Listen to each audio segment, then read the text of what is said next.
मैंने जैसे ही स्विच को ऑन किया तो यहाँ से एक करंट फ्लो होना चालू हो गया और ये करंट जाके इस फैन को रोटेट करवाने लगा। कहने का मतलब स्पिन करवाने लगा। तो ये स्पिन कैसे करने लगा, तो इसके पीछे एक डिवाइस होता है जिसका नाम होता है इलेक्ट्रिक मोटर। ये इलेक्ट्रिक मोटर ऐसे हमारे जीवन में बहुत जगह यूज होता है, जैसे drilling machine, ceiling fan, electric car और etc।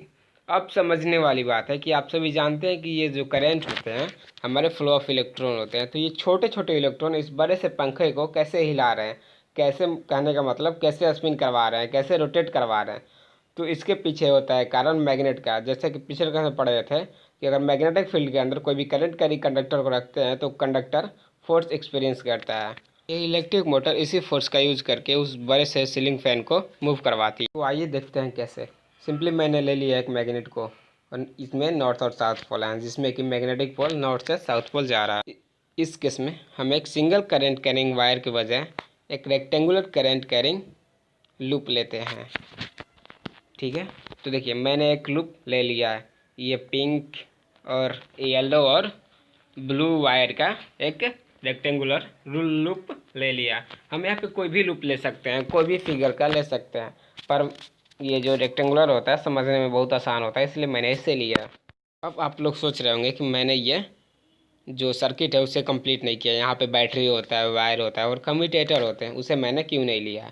तो उसे भी मैं लूँगा। अभी थोड़ा इसे समझ लेते हैं, उसके बाद आगे भी मैं आप लोग को वो भी दिखाऊँगा। ये आप लोग यहाँ पे ये जो हमारे रेक्टेंगुलर लूप है वो एक करंट कैरिंग कंडक्टर की तरह उसके हर साइड बिहेव करने वाले हैं। क्यों? क्योंकि ये एक मैग्नेटिक फील्ड में धरे हुए हैं। जैसे कि आप ये रेड वाले वायर को देख लें, येलो वाले वायर को भी देख लें और ग्रीन ये ब्लू वाले वायर को भी देख सकते हैं। इस पर कुछ ना कुछ तो फोर्स लगेगा ही। तो शायद इसी फोर्स के कारण ये जो हमारा रेक्टेंगुलर लूप होता है शायद मूव करने वाला है। तो चलिए निकालते हैं पहले इस हर एक साइड पर किधर किधर फोर्स लग रहा है।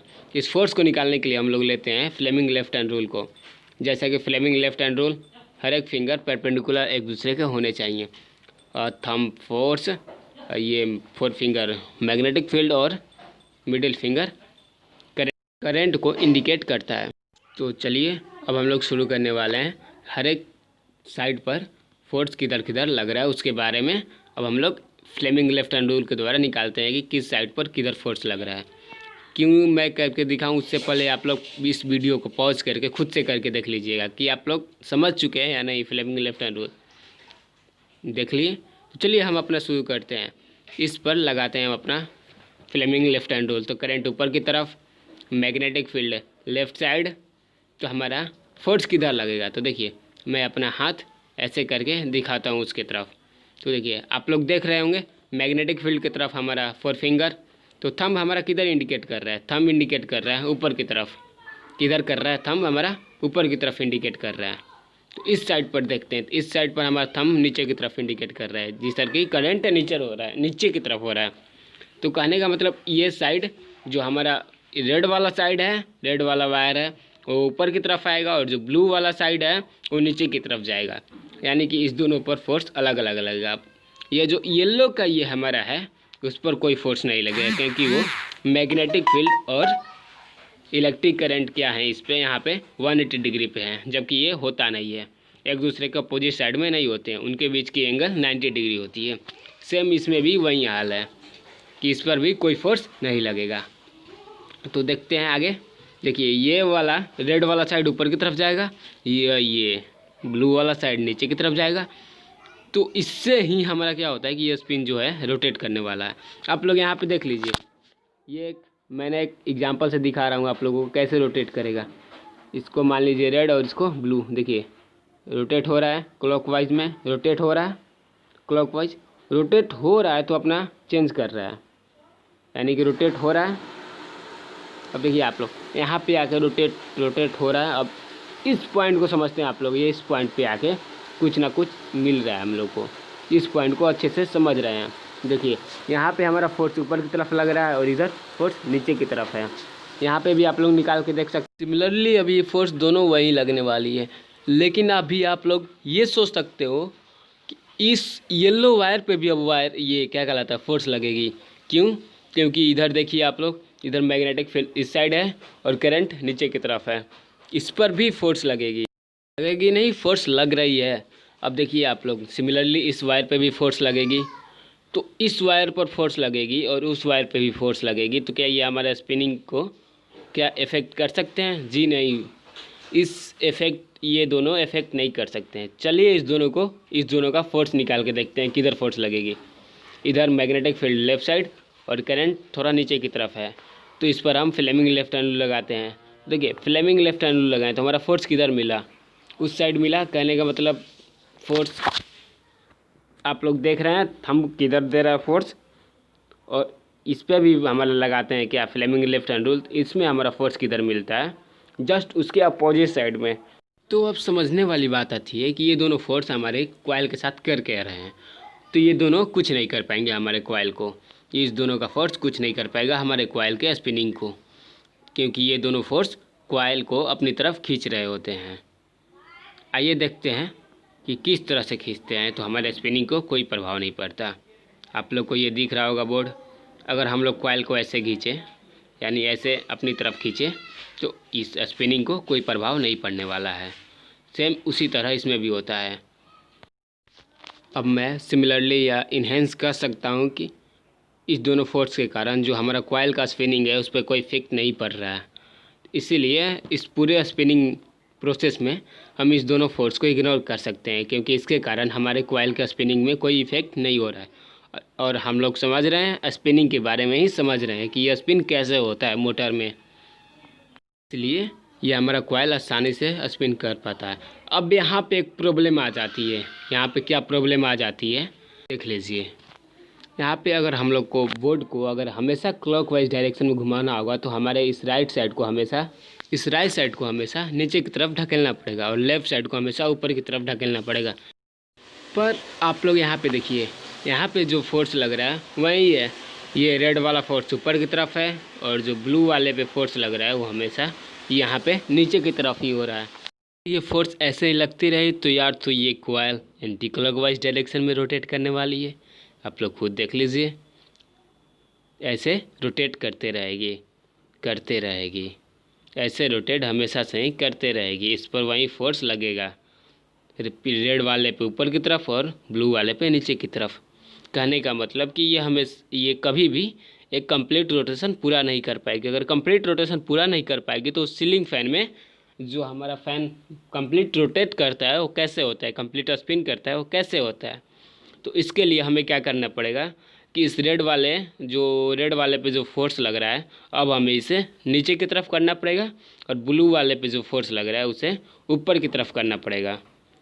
तो इसके लिए हमें क्या करना होगा, जो रेड वाले पे करंट लग रहा है उसको नीचे की तरफ करना होगा, या जो ब्लू वाले पे करंट लग रहा है उसे ऊपर की तरफ करना होगा। दोनों को चेंज करना होगा, या तो मैग्नेटिक फील्ड के डायरेक्शन को चेंज करना पड़ेगा।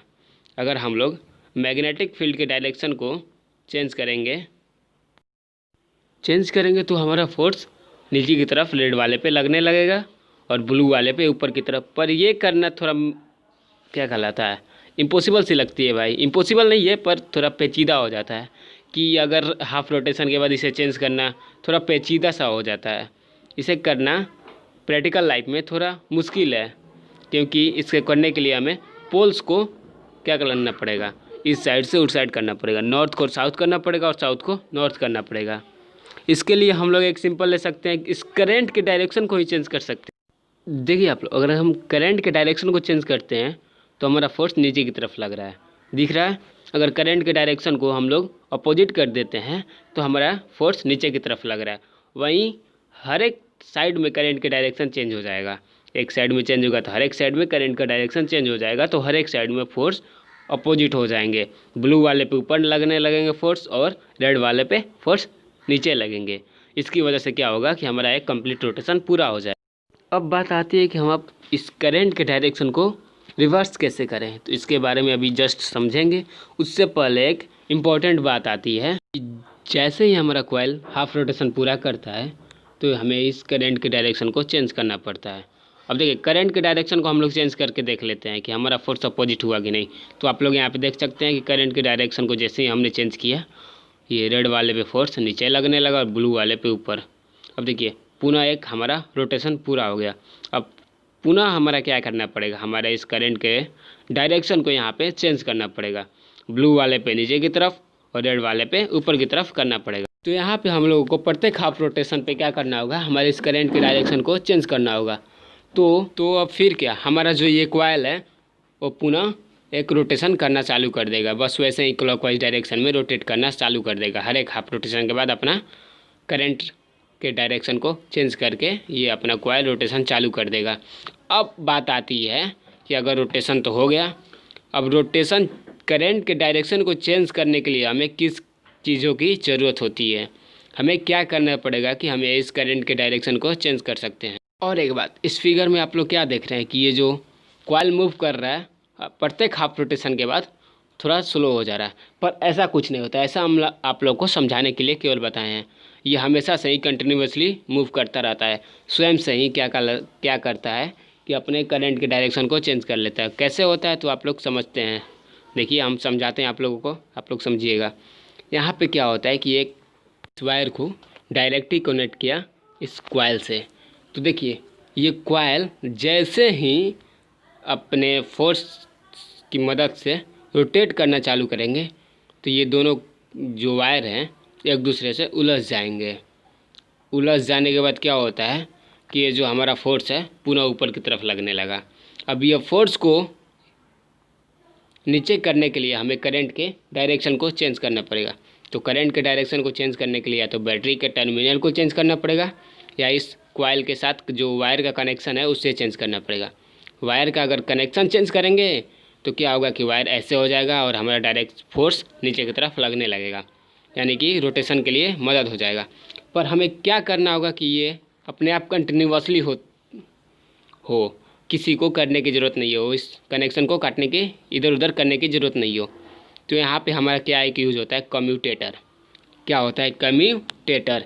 ये क्या होता है कि ये क्या होता है, एक स्प्लिट रिंग होता है जो मेटेलिक होता है। इसके इन दोनों के बीच में एक गैपिंग होता है, थोड़ा सा गैपिंग होता है और इन दोनों के साथ दो ब्रशेस जुड़े होते हैं और ये एक सर्किट में जुड़े होते हैं। ये जो ब्रशेस होते हैं इस कम्यूटेटर के साथ जुड़े होते नहीं हैं, ये अटैच हुए रहते हैं। कहने का मतलब केवल टच किए रहते हैं, जैसा कि इस फिगर में देख रहे हैं। टच कहने का मतलब केवल ये क्या कहलाता है, टच में रहते हैं, उनके साथ मूव नहीं करते हैं, उनके साथ रोटेट नहीं करते हैं, उनको केवल टच करते हुए आगे निकल जाते हैं। जब भी अगर कॉइल रोटेट करेगा तो कम्यूटेटर रोटेट करेगा, पर ये जो ब्रश हैं फिक्स रहते हैं, ब्रश फिक्स रहते हैं, जो वहाँ पे आएगा उसके साथ ही अटैच कर लेते हैं। यानी कि इस सेटअप की मदद से हमारे इस कॉइल में जो ये कॉइल का रोटेशन है, स्पिनिंग है, वो कंटिन्यूसली हो सकता है, हमेशा अपने आप चेंज कर सकता है। अब देखिए आप लोग, जैसे ही ये रोटेट करना चालू किया, ये जो ब्रश था इससे इसके दूसरे भाग की तरफ जा रहा है, इस क्या कहलाता है, रेड और ब्लू कम्यूटेटर के दूसरे भाग की तरफ जाने लगा। अब देखिए हाफ रोटेशन के बाद इस कॉइल में करंट का डायरेक्शन चेंज हो जाता है। अब देखिए आप लोग, ये जो हमारा रेड कम्यूटेटर है वो कनेक्टेड है बैटरी के पॉजिटिव टर्मिनल से और जो ब्लू वाला है कनेक्टेड है बैटरी के निगेटिव टर्मिनल से। अब जैसे ही हमारा हाफ रोटेशन पूरा होता है तो ब्रश भी चेंज हो जाती है और जो कम्यूटेटर अटैच हुए रहते हैं बैटरी के अलग अलग टर्मिनल से वो भी चेंज हुए रहते हैं। देखिए अब यहाँ पे रेड वाला जो है निगेटिव टर्मिनल्स और ब्लू वाला जो है पॉजिटिव टर्मिनल से अटैच हैं। कहने का मतलब कि हमें ये जो डायरेक्शन है करंट के फ्लो का वो चेंज हो गया अपने आप। यानी कहने का मतलब ये जो प्रोसेस होता है ये स्वयं होते रहता है। अगर हम लोग कम्यूटेटर, दो स्प्लिट रिंग कम्यूटेटर को ब्रश के साथ अटैच किए हुए नहीं रहेंगे, केवल टच में रखेंगे उसको, तो अपने आप ये जो करंट है अपना डायरेक्शन चेंज करते रहता है और कॉइल का रोटेशन फ्रीली होते रहता है बिना किसी डिस्टर्बेंस के। अब आप लोग पुनः देखिए कि यहाँ पे जो इसका कॉन्टैक्ट है पुनः चेंज हो गया है। अब रेड वाला अपने वास्तविक पोजीशन पे यानी पॉजिटिव टर्मिनल से अटैच है और ब्लू वाला निगेटिव टर्मिनल से पुनः अटैच हो गया। कहने का मतलब प्रत्येक हाफ रोटेशन के बाद ये जो अटैचमेंट है हमेशा चेंज हुए रहता है और जो कॉइल में करंट फ्लो हो रहा है हमेशा चेंज होते रहता है, जिसकी वजह से क्या होता है कि हमारा जो कॉइल होता है फ्रीली मूव करते रहता है, फ्रीली क्लॉकवाइज डायरेक्शन में रोटेट करते रहता है। और जिसकी वजह से क्या होता है कि ये जो हमारे फ़ैन होते हैं फ्रीली इलेक्ट्रॉन की मदद से क्या होता है कि मूव करते रहता है, मोटर की मदद से मूव करते रहता है। तो दोस्तों हम लोग समझ गए कि मोटर में स्पिनिंग कैसे होता है। तो आप लोग समझते हैं कि मोटर के लिए मैग्नेट ज़रूरी होता है, कॉइल ज़रूरी होता है, कॉइल के रोटेशन का हाफ रोटेशन के बाद करंट के डायरेक्शन को चेंज करना भी ज़रूरी होता है। तो देखिए, इससे अगर कॉइल को हम लोग किसी भी मशीन के साथ अटैच कर दें तो मशीन स्पिन करना चालू कर देगी।